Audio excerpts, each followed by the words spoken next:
Informe 24, con Jania Novel. Gracias por continuar con nosotros. En las últimas semanas, y ya más que semanas, ya son meses, Sinaloa ha vivido una preocupante escalada de violencia marcada por ataques armados, presencia de grupos criminales y una creciente afectación a la vida cotidiana. Uno de los sectores más golpeados es el educativo. Más de 80 escuelas han cerrado, más de 50 estudiantes han perdido la vida en este ciclo escolar y el que terminó, y miles de alumnos han sido forzados a tomar clases a distancia en medio del miedo y la incertidumbre. Vamos a platicar de esta situación y la magnitud de la crisis y los factores detrás de ella, evidentemente, con nuestro querido amigo David Saucedo. Él es analista, consultor de temas de seguridad con esta amplia experiencia en diagnósticos de violencia y crimen organizado en México. David, muchas gracias, muy buena tarde. ¿Qué tal, Jania? Quiero saludarte a ti, al auditorio, a tus órdenes.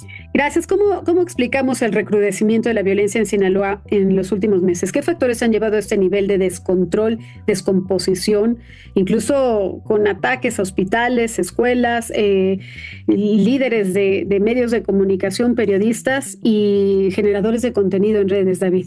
Bueno, lo que ocurre es que las fluctuaciones entre esta guerra civil al interior del cártel de Sinaloa han provocado nuevas narcoalianzas. Inicialmente estaban en el campo de batalla solo dos contendientes: los Chapitos, encabezados por Iván Archibaldo, por Jesús Alfredo, y por el otro estaba Ismael Zambada Sicarios, alias el Mayito Flaco, heredero del Mayo Zambada y líder de esta facción de los Mayos. Inicialmente se trataba de una contienda solo entre dos facciones, pero debido al debilitamiento que empezaron a tener los integrantes de la facción de los Chapitos, estos establecieron una alianza con Nemesio Ceguera, alias El Mencho, líder del cártel Jalisco Nueva Generación, y por el otro lado, el Mayito Flaco también estableció un vínculo con el Chapo Isidro, con el cártel de Caborca, con distintos enemigos del cártel de Santa Rosa en distintas regiones del país, con cárteles unidos de Michoacán, con el cártel de Santa Rosa de Lima en Guanajuato. Entonces, para no perder posiciones allá en Sinaloa, los dos bandos en disputa establecieron contacto con otros grupos criminales. Entonces, de tratarse de una guerra que únicamente estaba circunscrita al estado de Sinaloa, de repente tenemos actores de otras latitudes, de otros cárteles que están diseminados por el país, tomando un papel, un rol en este conflicto. Debido también a la presión del gobierno norteamericano sobre el gobierno de México, se han incrementado los decomisos, las capturas, las extradiciones, y esto ha obligado a las facciones del cártel de Sinaloa a producir, transportar y comercializar más droga en los Estados Unidos. Todo esto evidentemente ha provocado un incremento de la violencia homicida en el estado de Sinaloa. Lo que no entendemos, David, es por qué el gobernador sigue diciendo que van bien, que están tranquilos, que no pasa nada, que la situación está controlada. No entendemos, o sea, ¿cuál es el nivel de cinismo o en qué parte del estado vive él? No, y el gobierno federal también está en la misma tesitura. Han construido una narrativa de victoria, de que las cosas van caminando, de que las cosas están saliendo bien, de que la estrategia de seguridad está dando frutos. No es el caso.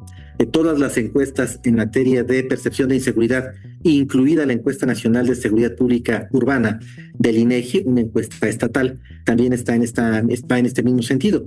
La mayoría de los ciudadanos consideran que tenemos un México cada vez más inseguro y más violento, pero ellos juegan con estrategias de comunicación con el objeto de tratar de difundir esta percepción de que las cosas caminan y que se va obteniendo resultados del combate a la inseguridad. No es el caso. Recientemente la presidenta Claudia Sheinbaum rindió un informe, su informe prácticamente como de primer año de gobierno, y en este informe lo que ella hace es repetir esta narrativa de victoria en varios rubros: educativo, de salud, comercial, migratorio, en temas de seguridad.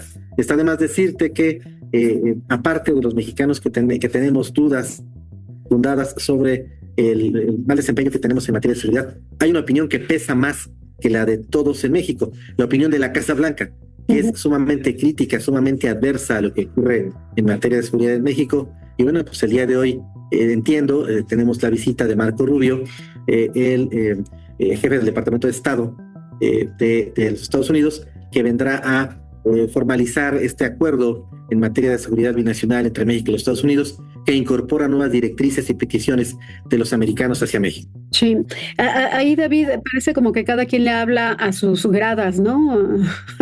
A su público.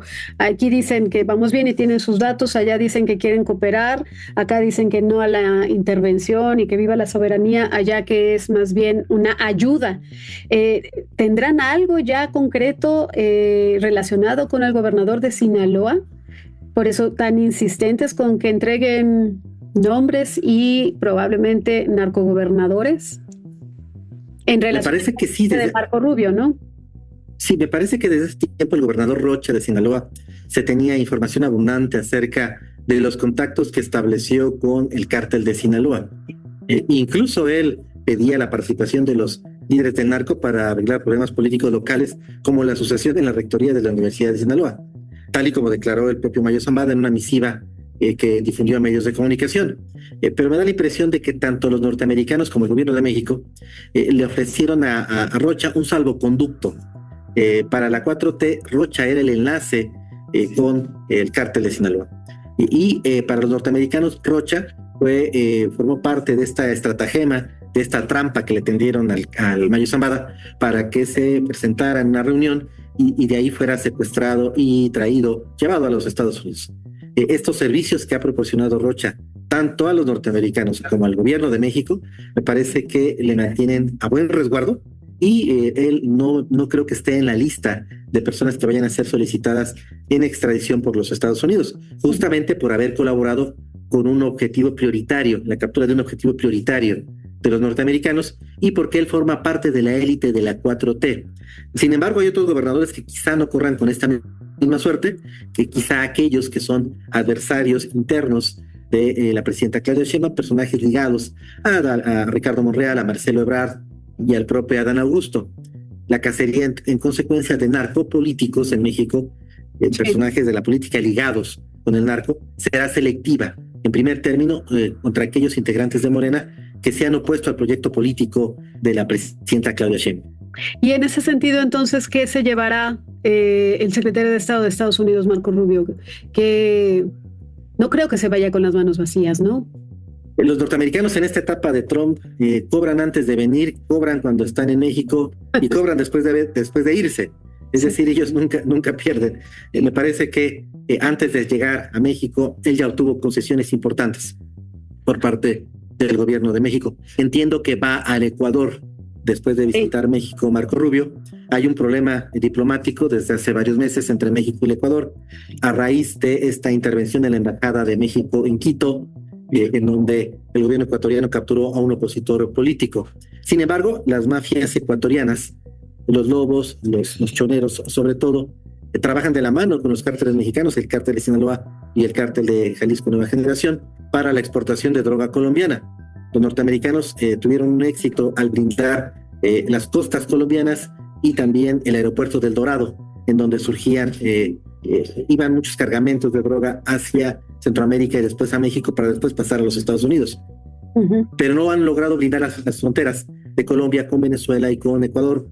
De allí que mucha cocaína colombiana ahora pasa por el Ecuador y del Ecuador sale hacia México y de ahí hacia los Estados Unidos. Entonces, tengo entendido que Marco Rubio lo que va a hacer es tratar de restablecer la colaboración en materia de seguridad rota entre México y el Ecuador para que de manera conjunta puedan enfrentar las exportaciones de cocaína del cártel de Jalisco y del cártel de Sinaloa. Hablando justo de la información internacional, ¿qué opinión te merece el ataque a la embarcación, a esta pequeña embarcación, a esta lancha rápida que provenía de Venezuela y que decidió Estados Unidos, pues, explotarla con un misil? Estamos viendo este tipo de operaciones ya de manera unilateral. ¿Cómo lo leemos? ¿Cómo lo interpretamos, David? Me parece que es una prueba piloto y es algo que los propios norteamericanos se habían anticipado mediante esta orden ejecutiva que facultaba a Donald Trump para ordenarle al ejército de los Estados Unidos, al ejército y a la marina de los Estados Unidos, a atacar a los narcotraficantes en México y en Venezuela. El objetivo, me parece, es interceptar aeronaves, interceptar lanchas rápidas, submarinos que viajan por el Pacífico, por el Caribe y que transportan cocaína de Sudamérica, en este caso cocaína colombiana, hacia Centroamérica y después a México. Y para ello van a utilizar esta flota que han desplegado en el Mar Caribe de aproximadamente 4,000 marinos y además algo así como 10 embarcaciones con drones, con misiles, para ir dando tiros de precisión en contra de las embarcaciones de superficie, los submarinos, las avionetas, los aviones que estén llevando cargamentos de droga hacia los Estados Unidos. Creo que lo que están intentando los norteamericanos es ya no solo contener los envíos de droga en México, sino que están recorriéndose hacia Sudamérica para tratar de poner más barreras y que los flujos de droga que lleguen a los Estados Unidos sean de menor monto, de menor valor, de mayor cuantía, y creo que eso es lo que están haciendo. De entrada, pareciera que fue un ataque que ocurre en aguas internacionales. No tengo claro esto, me parece que pudo haber ocurrido en aguas venezolanas, lo que habría significado ya en los hechos una intervención militar en Venezuela, por pequeña, focalizada y quirúrgica que haya sido. Esto abre un debate muy interesante en América Latina, porque Estados Unidos tiene una larga lista de intervenciones muy desafortunadas en distintos países hispanohablantes, sudamericanos de América Latina, en donde los norteamericanos intervinieron en la vida interna de Guatemala, de Chile, del propio México. Veremos qué es lo que ocurre con esta nueva modalidad de intervención. Antes se justificaba por otros fines, ahora se legitima y se justifica en esta cruzada contra las drogas que está llevando a cabo Donald Trump. Pero en efecto, nuevamente cayendo en esquemas de intervención en América Latina que se suponía era una etapa que ya había sido dejado atrás, sí, en esta terrorífica relación que tuvo Estados Unidos con países latinoamericanos. Y en ese tenor, David, como dices, podría ser un programa piloto. ¿En qué lugar nos encontramos nosotros si han determinado que los carteles son grupos de narcoterrorismo? ¿Podrían hacer esa misma intervención en nuestro país bajo esa justificación, con drones y misiles? Justamente el fin de semana Donald Trump contestó a una pregunta de un corresponsal en la Casa Blanca y contestó, palabras más, palabras menos, que ya también le había pedido a la presidenta Claudia Sheinbaum que le permitiera hacer uso del ejército, mandarle tropas para combatir los cárteles, pero que la respuesta de la presidenta había sido negativa, sobre todo en la versión de Donald Trump, por el miedo que le tenía Claudia Sheinbaum a los cárteles. Entonces, me parece que ya lo plantearon.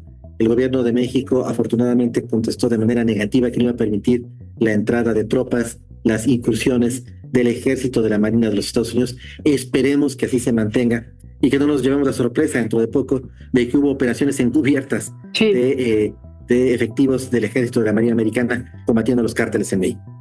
Pues muchas gracias, David. Nos dejas una imagen clara y también alarmante. La violencia que vive nuestro país no solo es un problema de seguridad, sino una tragedia que está desmoronando pilares esenciales. David Saucedo, analista y consultor en estos temas, te agradezco mucho, como siempre, que nos ayudes a entender en dónde estamos. Gracias a ti, Jania, te mando un abrazo. Igualmente. Vamos a hacer una pausa. Bienvenidas sus opiniones y comentarios, por supuesto también críticas y sugerencias.